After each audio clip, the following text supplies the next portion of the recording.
record. Kalau ini bisa di-record. Oke, bismillahirrahmanirrahim. Kita lanjutkan yang nomor berikutnya. Tadi nomor 29, sekarang nomor 30. Oke. Nomor 30. Pada gambar tersebut, ini anak-anak gambar segitiga siku-siku ya. Yang siku-sikunya itu ada di sebelah ini atas atau di pada gambar tersebut panjang KM, oh ini panjang KM adalah, oh berarti yang ini ditanyakan.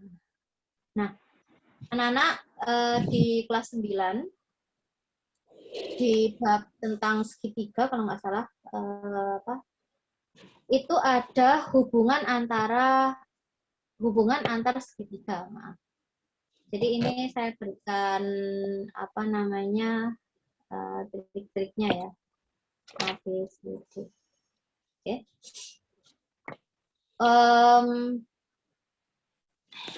Kalau kita mencari KM, kalau kita mencari ini panjang AC, ini ya panjang AC, maka cara menghitungnya adalah CD kali CB. Salah. Bentar, daripada saya salah, cari di internet aja, kita coba cari dulu. Jadi ini apa ini? Apa ya tulisannya? Aturan dalam segitiga siku. Oh, nggak salah ini. Ya, kita cari dulu. Saya takut salah nulis. Ada nggak itu di pelajaran kalian mungkin yang kelas 9? Masih belum, Bu. Baru pencernaan. Baru pencernaan. Ini. AC sama dengan BC kali C. Ini ya anak-anak ya? Ini nih. Kelihatan nggak ini? Yalah. Jadi ini adalah hubungan khusus di dalam segitiga. Yuk. Ini apa ini? Oke. Bentar. Kita lihat dulu. Nah, ini ya anak-anak ya. Kalau kita mencari AC, berarti sama aja akar mana ini? Akar CB kali CD. Atau kalau saya tuh sukanya bisa membuat gambar seperti ini. Ini. Jadi kalau ada, ulangi lagi. Ini. Terus ada begini. Ini syaratnya harus siku-siku dan ini juga siku-siku. Misalnya A, B, C. Kalau kita mencari AC, berarti AC sama dengan akar dari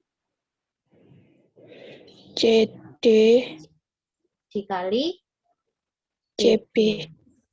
Itu ya. Nah, begitu pula kalau kebalikannya. Kalau kita mencari AB, sama aja BD dikali BC. Jadi, saya selalu menghafalkan dengan gambar kalau yang hubungan antar segitiga itu. AB berarti BD kali BC atau CB. Itu ya anak-anak ya. Ini sekedar informasi aja. Nah, sekarang pertanyaannya yang ditanyakan adalah KM kan? Yang ini kan ya ditanyakan. Ini kalau gambarnya kita utak-atik berarti kita utak-atik dibuat kayak gini bisa nggak ya? Semuanya bisa bayangkan. Kalau di utak-atik awalnya gambarnya begini terus diubah menjadi lurus begini. Berarti yang ini adalah M. Ya, bisa dibayangkan anak-anak ini M. Ya. Kemudian yang ini K. Yang ini L. Oke. Bisa ya dibayangkan ya? Ini K, M, dan L. Berarti kalau kita nyari KM berarti sama dengan akar apa? KM sama dengan akar KN dikali KL. Gitu ya. KN-nya berapa anak-anak? KN-nya kelihatan nggak ini? Kelihatan sih seharusnya. Berapa? 15. KL-nya berapa? 5. KL-nya 25. 25 ya. 25 kok saya nulis 10. Maaf. 15 kali 25 berapa? Pakai kalkulator aja biar cepet. Kayaknya 375 enggak sih? 15 kali 25. Oke, ada yang sudah menghitung? Ya, 375. 75, Bu. 375. Ini anak-anak ya. Silahkan di screenshot.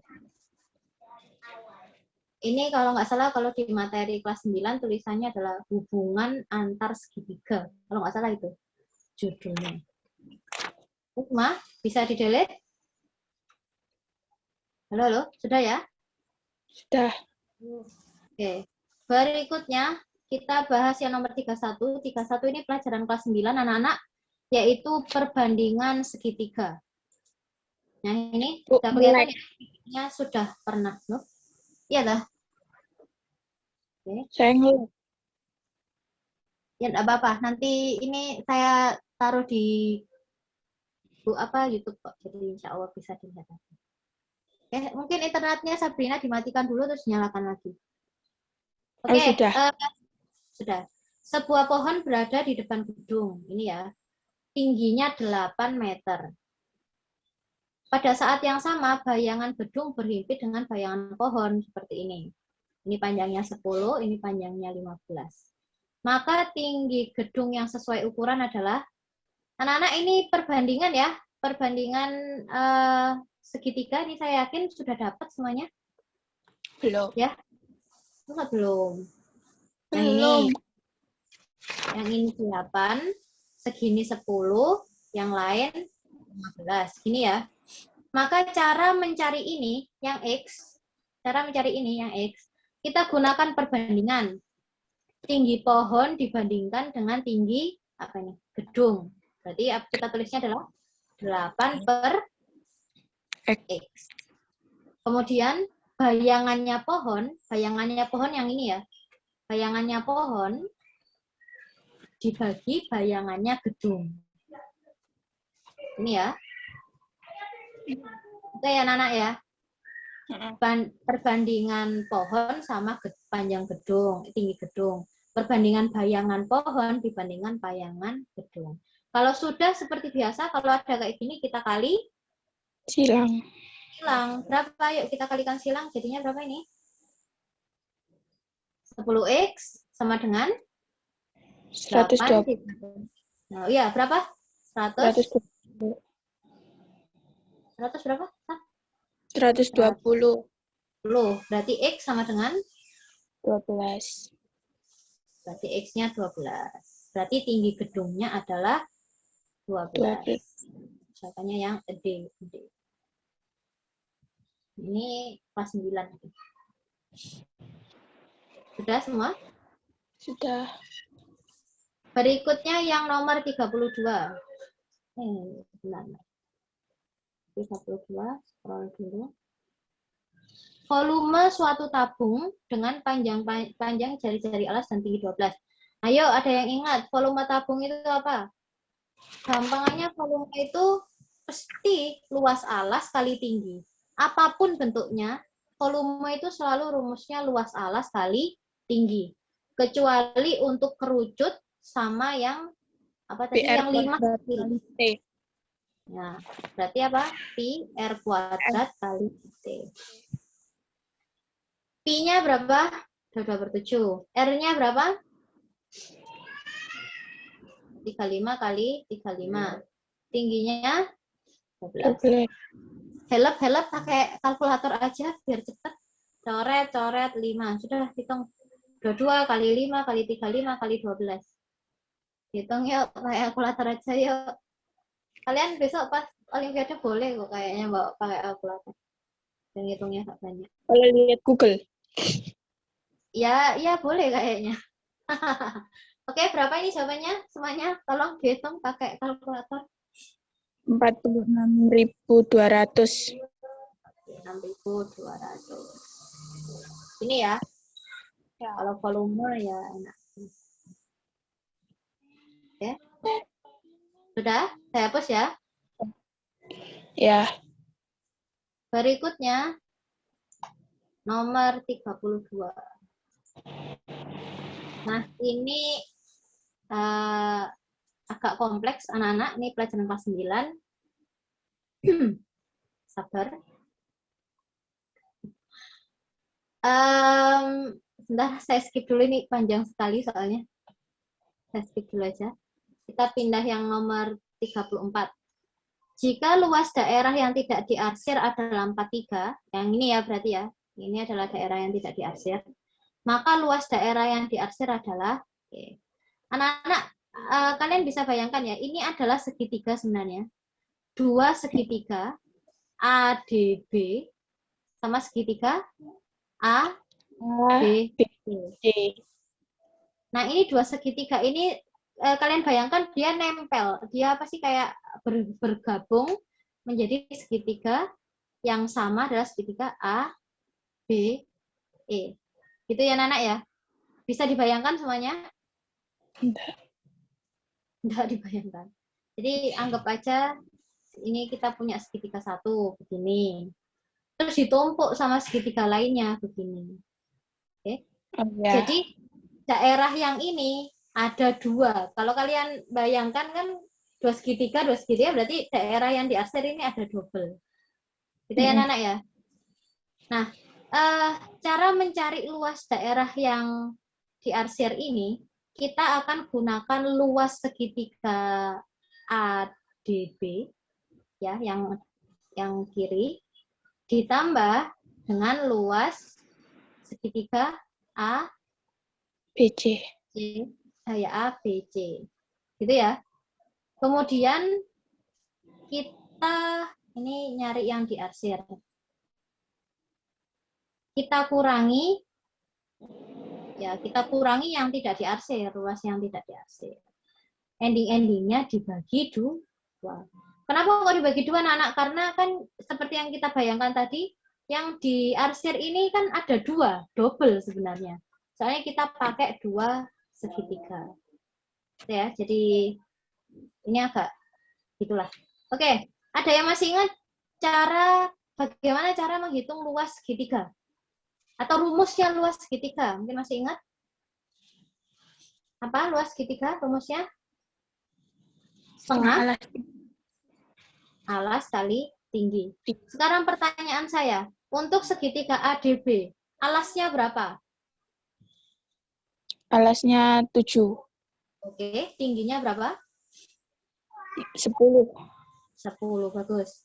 Kalau luas ABC? 7 tinggi 8. Tinggi 8. Luas yang tidak diarsir ada berapa? 43. Kita bagi 2 karena bentuk ini ada 2. Oke, kita hitung. Coret-coret 5. 7 kali 5? 35. Coret-coret. Berapa? 28. Dikurangi 43, nanti ending-endingnya dibagi 2. Berapakah ini? Ayo pakai kalkulator yang bisa cepat. Kecil. 35 kurangi 28, 35 tambah 28 kurangi 43. 20. Sudah dibagi 2. Per 2 berarti 10. Berarti luasnya yang bawah adalah 10. Ini anak-anak, jadi idenya adalah begitu tadi. Segitiga yang ditumpuk-tumpuk. Oke, sudah bisa dihapus? Sudah. Nah, berikutnya soal-soal terakhir ini soal yang menyenangkan menurut saya karena ini adalah statistika dan saya rasa semuanya pasti bisa. Pertanyaan nomor 35, modus. Modus itu yang apa, Nana? Yang sering muncul. Bilangan yang sering muncul, berarti tinggal dicek aja yang paling sering muncul apa. Kita lihat jawabannya, 157. 157 ada berapa? 1, 2, 3, 4. 4 aja ya. Sekarang 158. 1, 2. 3, ada 3. Habis itu 159. 1, 2, 3, 3, 4. 4, 5, ada 5. 5. Iya ini, sebelah sini. Kemudian 160. 160? 1, 2, 3, 4.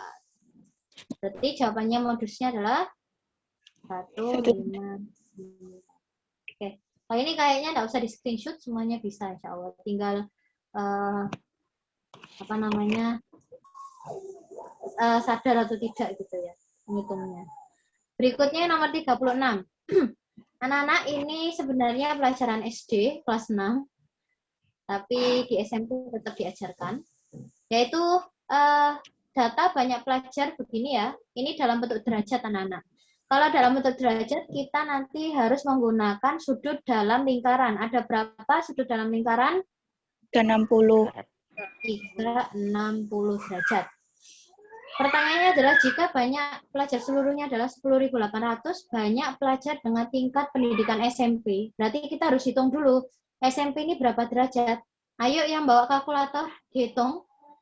360 kita kurangi semuanya ini. 360 kurangi 56, kurangi 84, kurangi 32, kurangi 36, kurangi 40, kurangi 42. Oke.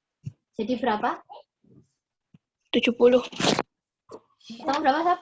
70? 70. Berarti SMP ini 70 derajat.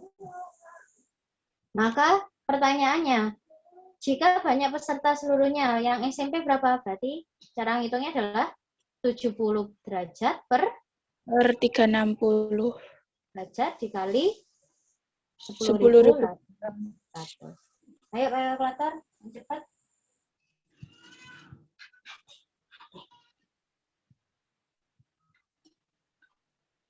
2.100.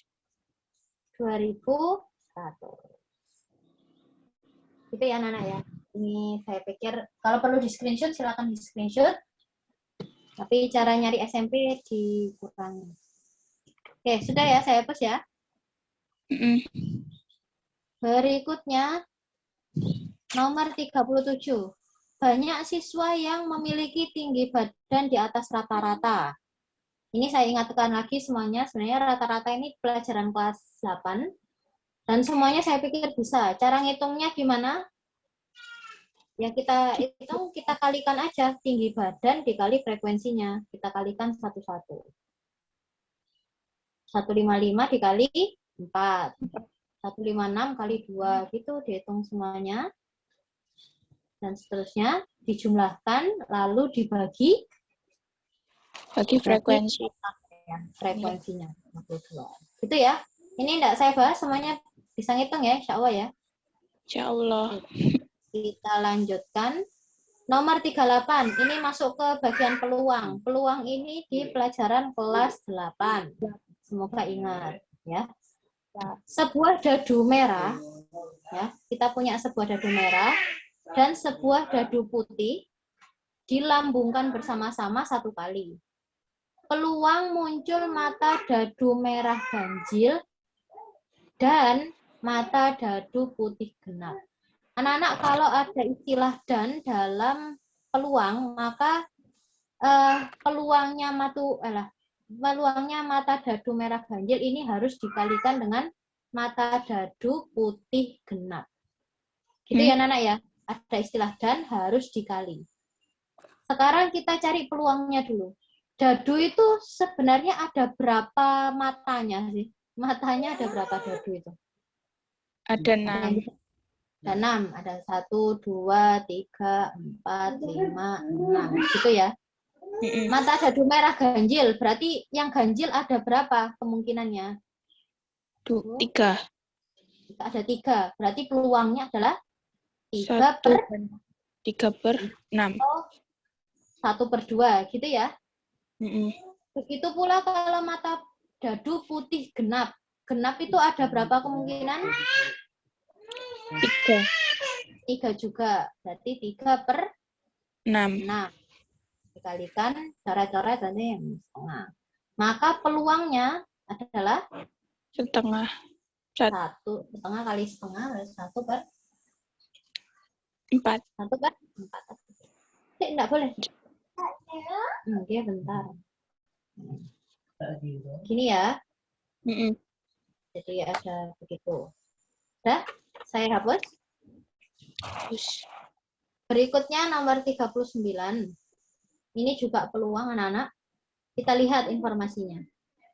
Dalam rangka HUT, ada jalan-jalan santai diikuti oleh 420 peserta. Berarti yang pernya itu per 420 ya, karena semua pesertanya begitu. 120 ini siswa kelas 7, 126 siswa kelas 8, 144 siswa kelas 9. Sisanya guru dan karyawan. Tolong pakai ini kalkulator. Berarti sisanya ada berapa orang ini? Guru dan karyawan ini. 420 dikurangi 120, 126 sama 144. Tolong dihitung. Berapa ayo? Oh, kok keluar? 138. Salah. Ayo. 420 kurangi 120 kurangi 126. Berapa? 30. 30. Oke. Berarti guru dan karyawannya ada 30. Pertanyaannya, berapakah peluang Bapak atau Ibu guru dan karyawan mendapat door prize? Berarti peluangnya apa? Ya, guru dan karyawan ada 30, berarti ya 30 per 420. Oke, kita coret-coret. Coret. 1 per 14. 1 per 14 yang A. Itu ya, tentang peluang. Oke. Sudah? Ya. Terakhir, anak-anak, nomor 40, ini rata-rata. Rata-rata tahu ya caranya, jadi semua bilangan dibagi frekuensinya. Diketahui rata-rata 6 bilangan adalah 55, selisih bilangan terkecil adalah 12. Kemudian ada satu bilangan terbesar dan bilangan lainnya sama. Bilangan terbesar adalah ada satu bilangan terbesar dan bilangan lainnya sama. Nah, kalau kayak gini kita coba aja. Kita misal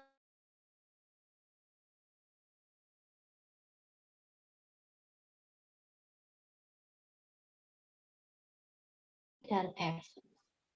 Ini saat dijumlah kemudian dibagi 6 menghasilkan 55. Gitu ya, Nana ya? Sekarang berarti misalkan yang paling kecil itu A, yang paling besar itu F misalnya. Kebalik, wes. Yang paling besar A, yang paling kecil F. Berarti selisih bilangan terbesar dan bilangan terkecil 12. Berarti A dikurangi F sama dengan 12.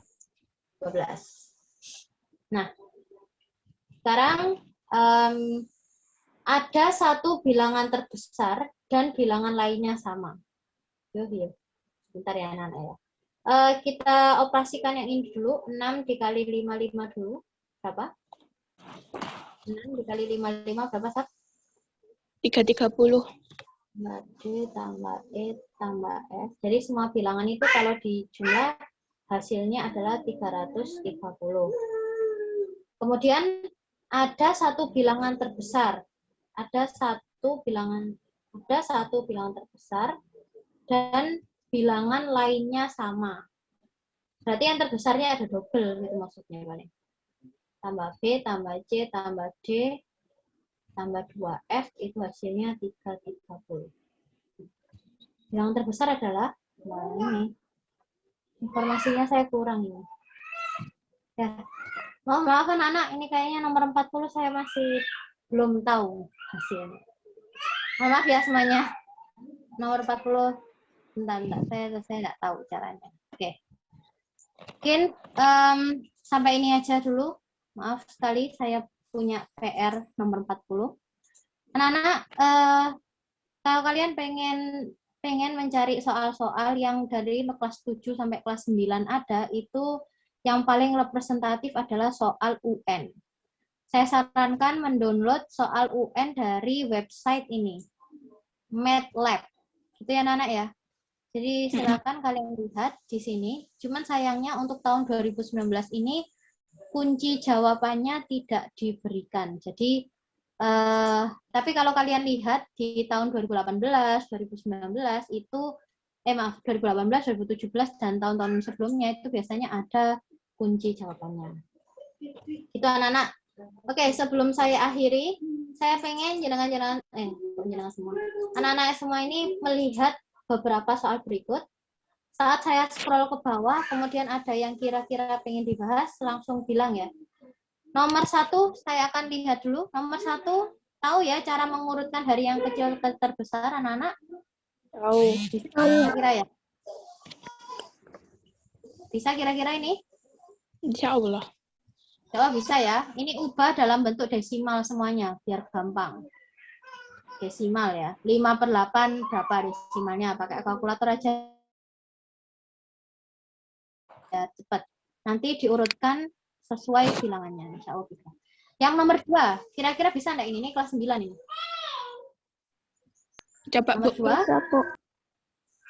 Bisa ya, insya Allah ya. Gimana? Oh, kita bahas? Perlu dibahas? Coba. Saya ingatkan lagi anak-anak, kalau ada bilangan yang pangkatnya negatif, ya, seperti Dibalik. ini negatif 2, itu kita harus berubah bentuknya menjadi 1/, ya, atau dibalik. 2. Ini ya semuanya ya. Kita harus hilangkan negatifnya dulu. Baru kalau sudah pangkatnya ini dipangkatkan 1/1, 2/2 berarti di sini jadinya 4. Akar 2 dipangkat 2, coret-coret. Berarti 2. Jawabannya adalah 8. 1/8. Gitu ya. Ya. Kalian saya lihatkan nomor 3. Anak-anak ini kalau ada perkalian dalam akar, ini kelas 9 juga sebenarnya. Kalau ada perkalian dalam akar, masih ingat yang bilangan di depan kita kalikan ya. Sama-sama di depan kita kalikan. Berarti berapa ini? 6. 6. Yang di dalam akar juga dikalikan, sama-sama dikalikan. Berarti berapa? 12. Akar 12. Ditambah 4 akar 3. Nah, kalau dijumlah tidak berlaku seperti itu ya, anak-anak ya. Kalau dijumlah nggak mungkin 6 tambah 4 langsung 10 gitu, nggak boleh. Maka kita pastikan dulu yang di dalam akar harus sama. Akar 12, satunya akar 3. Kan belum sama ya. Tapi akar 12 ini bisa kita breakdown perkaliannya menjadi 4 dikali 4 kali 3. Akar 4 berapa anak-anak? Masih ingat? Berapakah akar 4?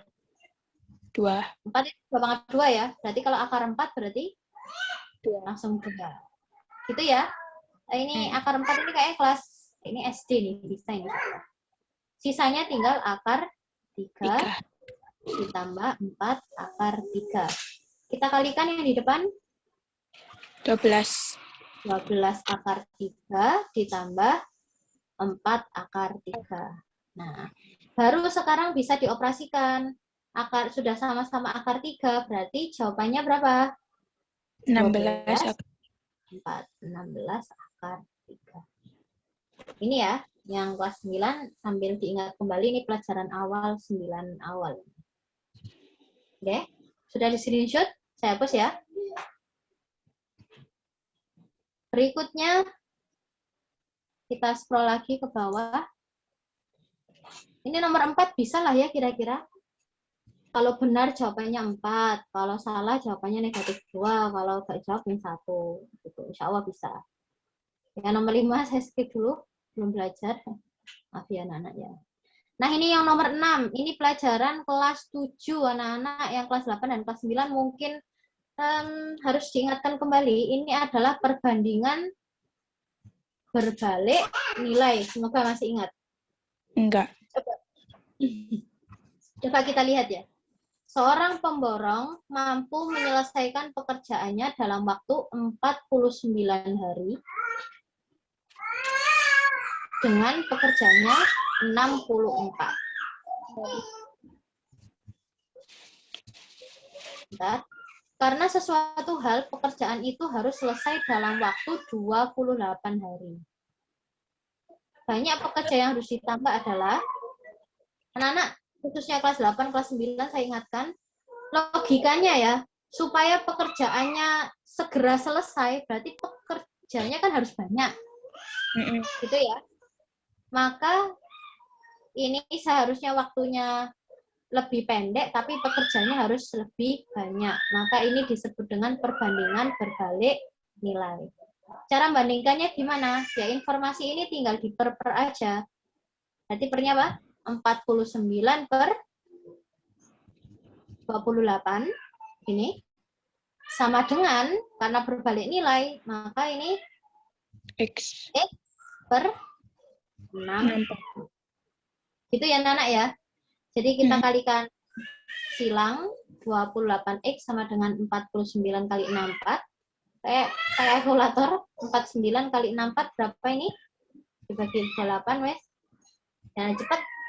Coret-coret bagi 7 bagi 4. Berapa jawabannya? 112. Berapa? 112. Oke. Banyak pertanyaannya adalah banyak pekerja yang harus ditambah. Berarti kan kita awalnya sudah punya 64 pekerja. Tapi kita butuh 112 pekerja. Berarti butuh berapa tambahan pekerja? 48. Berapa? 48 pekerja. Nah, anak-anak mungkin sampai di sini saja ya untuk pertemuan hari ini. Insya Allah ini nanti kalau sudah selesai convert langsung akan saya